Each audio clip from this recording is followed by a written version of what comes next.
Igbo Area TV on the Igbo. Our indigenous life and our indigenous way of life and our lands are being threatened by the current government administration of Jamaica, who seek to bring Chinese and other nationalities into the cockpit region, which is an indigenous sacred region, to usurp us, the Maroons, as the warriors. So a Maroon. Maroon are some of the indigenous warriors on my island. We fought the British relentlessly. Those are the Moors? Maroons are from, you're called Black Moors, but my generation originated from Nigeria. I'm an Igbo man according to my bloodline. Brothers and sisters, history is not only written in books. It lives in blood, in memory, and in voices of those who refuse to forget. Today we travel across oceans and centuries, from the heart of Igboland in Nigeria to the mountains of Jamaica, to the powerful voice of Buju Banton, who says proudly, "I am Maroon, I am Igbo." The Igbo people of southern Nigeria were among the largest groups trafficked during the transatlantic slave trade. Between the 1600s and the 1800s, thousands upon thousands of Igbo men, women, and children were captured, chained, and shipped to the Americas. Historians estimate that in Jamaica, more than 60% of Africans brought as slaves were Igbo. Their names were erased, their bodies branded, but their spirit of freedom could never be broken. The Igbo people were not silent victims. They resisted in every way they could. Some revolted violently on ships, some poisoned themselves. Some chose to jump into the sea rather than accept slavery.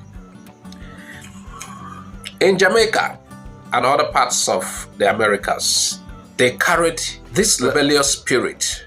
Plantation owners even feared the Igbo spirit, because wherever the Igbo went, resistance followed.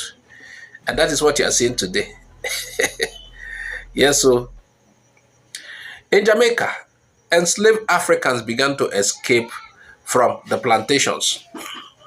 They fled into mountains and forests, building secret communities. These freedom fighters were called the Maroons, from the Spanish word cimarron, meaning wild or untamed. You cannot stop them. The Maroons were not just runaways. They became a nation within a nation, self-governing, self-defending, and rooted in African traditions. They fought the British with guerrilla tactics, ambushes, and deep knowledge of the land. The British Empire, with all its soldiers and guns, could not easily defeat them. You heard what Buju Banton said, we are the Maroons from Igboland, Nigeria. Many of these Maroons were of Igbo descent. Igbo captives who escaped slavery carried their warrior traditions into the Maroon camps. Igbo language, songs, and spiritual practices survived in these hidden communities.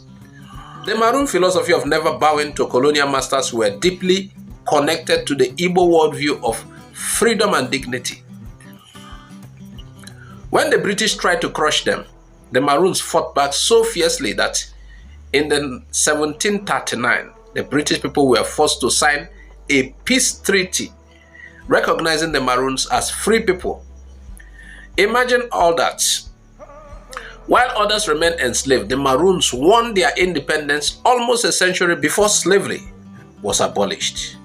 Coming to Buju Banton, fast forward to today, one of Jamaica's most powerful voices in reggae music, Buju Banton, declares himself a Maroon. He says, "My grandparents fought the British enslavers. My bloodline is free, never conquered." And when he traces his lineage back further, he finds Igbo roots from Nigeria. This is not just personal pride, it is historical truth, because Igbo blood runs through in Jamaica and in the heart of Maroon people. Look closely at Jamaican culture, its music, its rhythm, its spirituality. You will find echoes of Africa, echoes of Igboland. From the call and response singing to the drumming patterns, to the belief in ancestral spirits, all these are bridges across the Atlantic, built by enslaved people who refused to forget. The Maroons preserved what slavery tried to destroy. And artists like Buju Banton remind the world that this heritage is alive. Message to the Igbo people. Brothers and sisters, let us reflect. The Igbo people were scattered by slavery, but they never lost their fire. In Jamaica, in America, in Cuba, in Suriname, they arose again as Maroons and freedom fighters, as rebels against oppression. Buju Banton's story is a reminder. The Igbo people, the Igbo spirit cannot be killed. It crosses oceans. It breaks chains. It refuses to bow. That same spirit lives in every Igbo man and woman today. So when Buju Banton says, I am Maroon, I am Igbo, he is not just speaking for himself. He's speaking for the generations of ancestors who fought, who resisted, who survived. And he's speaking for the future, reminding us that no matter the chains, the Igbo spirit is forever free. This documentary is for educational and cultural purposes. It does not claim to speak for all Maroon or Igbo communities, but present historical connections supported by research and oral tradition.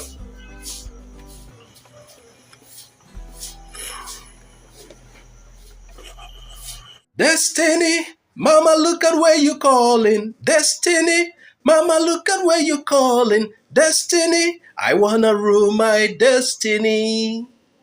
Oh, destiny, I wanna rule my destiny. Eh. Destiny, mama, look at where you're calling. Destiny, mama, look at where you're calling. Destiny, I wanna rule my destiny. Oh, I wanna rule my destiny. Yeah, thanks, Buju Banton. You never forget your root. You want a man. Wow. I love you, brother. Anywhere you see this video, connect to Igbo Area TV. Thanks for watching Igbo Area TV. Please subscribe to our YouTube channel. Also click the bell icon. Like our Facebook page. Join our Facebook group. Follow us on Twitter and Instagram. Bye for now.